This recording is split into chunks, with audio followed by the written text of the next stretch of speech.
Take a break from your busy schedule and join Harold Sala for Guidelines for Living. A brilliant young Oxford don, H.A. Hodges, was an agnostic. He felt that it was not intellectually honest to profess a belief in God, since he was certain that nobody could really prove his existence. But of course he also acknowledged that the existence of God could not really be disproven. He just wasn't sure, and to play it safe decided to remain neutral. One day, however, he strolled down Oxford main thoroughfare and stopped before a store window. His interest was captured by a painting, a rather simple one done by a Christian artist. The subject? Jesus washing the feet of the disciples. Hodges, however, was gripped by the scene. He said, "If God is like that, then that God shall be my God." Conversions take place in strange ways, and that painting was part of the circumstances that resulted in his conversion to Jesus Christ. You see, Jesus washing the feet of the disciples was so out of character with his role as the disciples met in the upper room to celebrate the Passover.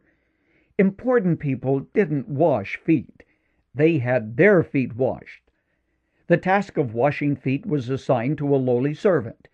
It was an act of hospitality as the cool water washed away the dust of the road. No wonder the disciples were uncomfortable with Jesus washing their feet. "No," says Peter, "you shall never wash my feet." But Jesus replied, "Unless I wash you, you have no part with me." "Then, Lord," Simon Peter replied, "not just my feet, but my hands and head as well." Question: have you ever washed another's feet?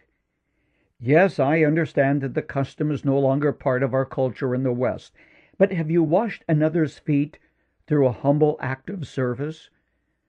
When you wash the feet of a leper, Mother Teresa told her girls, you are washing the feet of Jesus.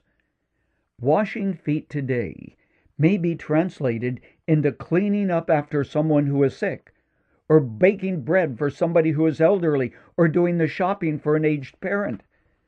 "I have set you an example that you should do as I do," said Jesus. Then he said, "Happy are you if you do these things." No wonder Brother Lawrence considered humble acts of service to be practicing the presence of Jesus. May I share an observation with you about service? Almost everybody recognizes its importance. Being a servant ranks way up there with motherhood, God, and apple pie or rice cakes. I've noticed, however, that it's safer to talk about it than to really practice it. I've also observed that those who talk the most about the importance of being a servant seldom practice it themselves. The great servants I have known are men and women who didn't talk about it, they just did it. Like Lillian Dixon, who did so much for the people of Taiwan, and Bob Pierce, who founded World Vision, and Lillian Thrasher, who worked among the outcasts of Egypt. I could go on and on. When one of the graduating classes of the Denver Seminary marched across the platform to receive their diplomas, Dr. Vernon Grounds, then the seminary president, presented each with a gift. An inspiring book? Again, no. Possibly a plaque of commendation? Again, negative. He presented each person with a towel, a common, ordinary hand towel, to remind them of the example of Jesus, a visual reminder of the fact we are to be servants, not lords. Those towels have now been carried all over the world by men and women who learned the lesson well. May God help us to join the order of the basin and towel. You've just heard Dr. Harold Sala with Guidelines for Living. If you'd like to listen to the program again, download a copy, subscribe to our devotional, or view other resources, visit guidelines.org. We would like to hear from you too. You can email us at info@guidelines.org.